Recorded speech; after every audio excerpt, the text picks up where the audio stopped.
Parce que lorsque j'ai entendu parler de ces différents projets, je n'ai pas vu un projet dans lequel on a parlé de la partie juridique. Moi, je n'ai pas vu une ligne budgétaire d'un projet où on disait on va formaliser le projet. S'il y a un groupe qui l'a fait, qui nous dise à quel moment ils l'ont dit. Moi, je ne me rappelle pas. Je n'ai pas vu un groupe qui a mis dans son budget le marketing. Je n'ai pas suivi. Moi, je entendais juste, on va acheter, on va construire, on va élever. Mais je n'ai pas vu une rubrique. Il y aura un budget pour le marketing. Il n'y avait pas.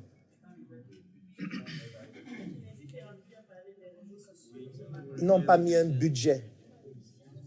Ils ont expliqué que les outils qu'ils vont utiliser pour communiquer, c'est le marketing en ligne, c'est la recommandation et tout. Mais ils n'ont pas dit que le budget pour le faire, comme ils ont fait le budget pour les autres, puisqu'ils ont fait le budget pour louer. Ils ont dit 12 mois, 100 000, 101 millions 200. Mais pour l'autre, ils citent juste les réseaux sociaux, les recommandations, ainsi de suite. Ça veut dire que c'est marginal. Oui, tu voulais réagir? Combien? 50 000 francs par mois. D'accord. Ça veut dire, voilà un monsieur qui met 50 000 par mois. On va faire un calcul, prenez la calculatrice. 50 000 divisé par 30 jours, ça fait combien par jour? Divisé. 50 000 divisé par 30 jours.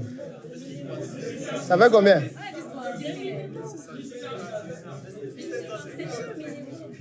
50 000 divisé par 30. Bon, on a 1666, disons, on va arrondir par excès, 1700. Donc, son budget pour la communication et le marketing, c'est 1700 par jour. Donc, si on veut convertir en dollars, c'est 2 dollars. 2 dollars par jour. Et il veut s'en sortir. Il a pour ambition de s'en sortir. Par contre, si tu vois son même projet, quelle est la charge la plus lourde? La voiture, combien? Vous voyez? Il va acheter une voiture d'occasion à 3 millions d'euros qui va tomber en panne tout le temps, qui peut cogner les gens en route, dont il faut payer encore d'autres charges qu'ils n'ont même pas notifiées. L'entretien, l'assurance, le GPS, le chauffeur et tout ce qui entre en jeu pour l'entretien de la voiture, le carburant et tout le reste. C'est-à-dire que cette voiture sera une source de dépenses quotidiennes, dont rien que les dépenses de la voiture dépassent le budget du marketing de tout le mois, et même peut-être de l'année. Parce que si on voit le budget marketing de l'année, si on fait 50 000 fois 12, ça fait combien? 600 000. L'assurance, d'abord, c'est combien?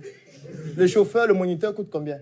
Le carburant, chaque jour, ça coûte combien? Si on évalue les charges de la voiture chaque mois, peut-être ça dépasse le budget du marketing de 12 mois. Ça veut dire que dans la stratégie, pour vous, le marketing n'est pas important.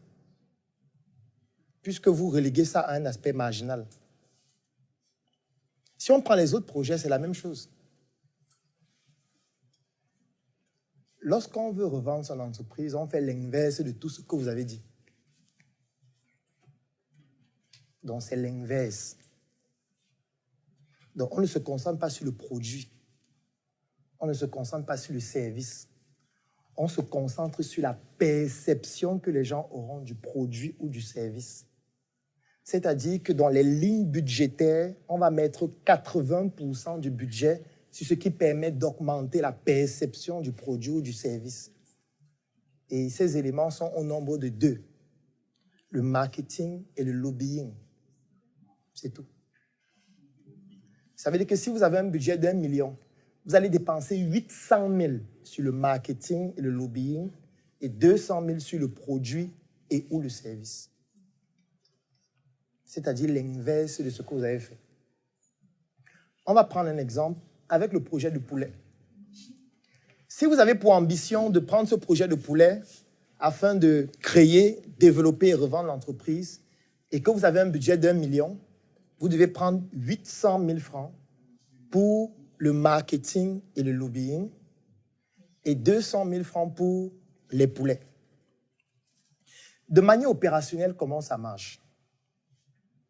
Je vais commencer par les 200 000 pour les poulets.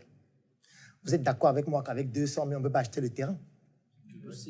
Avec 200 000, on ne peut pas construire. Avec 200 000, on ne peut pas acheter 2000 poulets pour les élever avec les aliments qui vont avec les vaccins et tout le reste. Avec 200 000, on ne peut pas faire tout ça. Mais la question que j'ai envie de poser, est-ce qu'avec 200 000, on peut vendre les poulets? Oui. Bien sûr. Même avec moins. Même avec rien. La preuve, c'est quoi?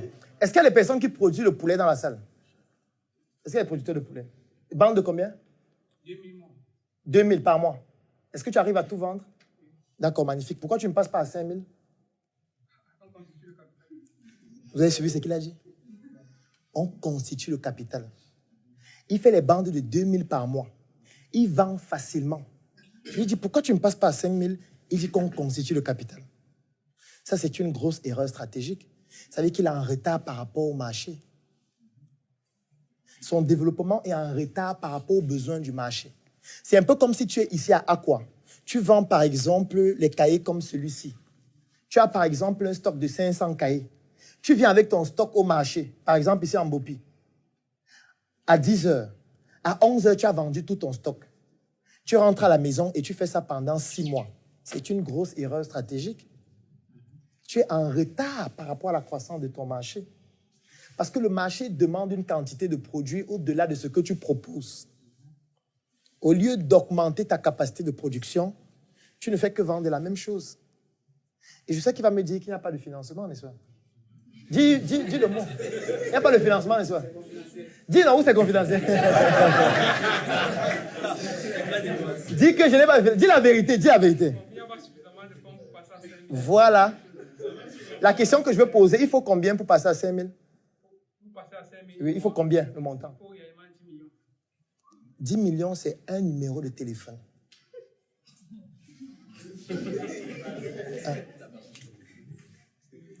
Si ce monsieur était membre de Startup Academy, il m'avait rencontré une fois, je lui aurais donné un numéro de téléphone. Il aurait eu 10 millions. Mais tu ne m'as pas demandé. L'occasion hier. Tu m'as jamais demandé. En fait, je reviens. C'est ce qu'on appelle les membres passifs. Tu as fait un talk? Quand? Sur quel thème? Tu vois, ça veut dire que c'est un monsieur pour qui le marketing n'est pas important. Et puis il va faire un talk par an. S'il adopte la stratégie que je suis en train d'expliquer, il devait se battre pour faire un talk chaque mois. Même s'il faut parler des poulets, là, chaque mois, il va parler des poulets. Parce que chaque jour, il aura des personnes différentes, c'est-à-dire qu'il augmente son audience. Et à chaque fois qu'il devait faire le talk, à la fin, il devait dire, je produis 2000. Je vends ça facilement. Je veux passer à 5000, mais il me manque 10 millions. S'il avait fait 10 talks comme ça, ou à la fin, il disait exactement le message que je viens de dire ici, c'est qu'il a déjà eu 10 millions. Je le dis parce qu'il y a beaucoup de membres qui le font chaque semaine. Mais comme pour lui, la stratégie marketing n'est pas importante, il fait un talk par an. Et je suis sûr qu'à la fin, il n'a même pas présenté cette possibilité à ceux qui étaient là. Je n'ai pas besoin que tu me dises, je sais que c'est vrai. Il n'y a même pas besoin d'être ici à Douala, ça se voit. C'est ça le problème qu'on a. C'est qu'on développe des projets, mais on considère que le marketing vient à la fin. La communication, c'est le bouche à oreille. Comme le produit est bon, les gens vont en parler. C'est normal. La question que j'ai envie de vous poser est celle de savoir, est-ce que vous connaissez Orange? Est-ce que vous connaissez MTN? Est-ce que vous connaissez Coca-Cola? Bon, pourquoi eux, ils continuent de communiquer alors? Ça ne vous étonne pas. Hein? Vous tous, vous les connaissez, non? Bon, pourquoi ils communiquent encore? Ils devraient arrêter, non? Ils devraient se dire que vous connaissez déjà, vous allez faire le bouche à oreille et acheter, non? Pourquoi ils dépensent des milliards chaque année, alors que tout le monde les connaît? Pourquoi ils le font? Pourquoi ils envoient les gens dans la rue? Pourquoi ils vous saturent des SMS chaque jour? Pourquoi ils font les affiches publicitaires chaque jour? Pourquoi ils sponsorisent presque toutes les émissions? Pourquoi même les influenceurs en ligne, ils sont dans leurs vidéos? Pourquoi? Quand je ne dis pas influenceurs, c'est tous ces gens. Pourquoi ils font ça alors que vous tous, vous les connaissez déjà? Toi, ton produit, même au quartier, les gens ne connaissent pas. Mais, ça veut dire, au quartier, personne ne te connaît. Dans ton quartier. Dans ta famille, il y a peut-être 2 personnes qui savent que tu fais les poulets. Ça veut dire qu'il n'y a même pas, tu ne peux même pas citer 50 personnes qui connaissent ton produit. Mais, tu n'as pas de budget marketing. Par contre, il y a une entreprise que 7 millions de personnes pas connaissent, ont les puces. Ça veut dire connaissent jusqu'à acheter des puces et mettre le crédit chaque jour pour surfer. Et malgré ça, ils dépensent encore des milliards pour que les mêmes personnes les connaissent encore plus qu'avant. Ça ne vous dit rien. Ou vous êtes plus intelligent qu'eux. Peut-être, on ne sait pas. Peut-être vous avez compris le business.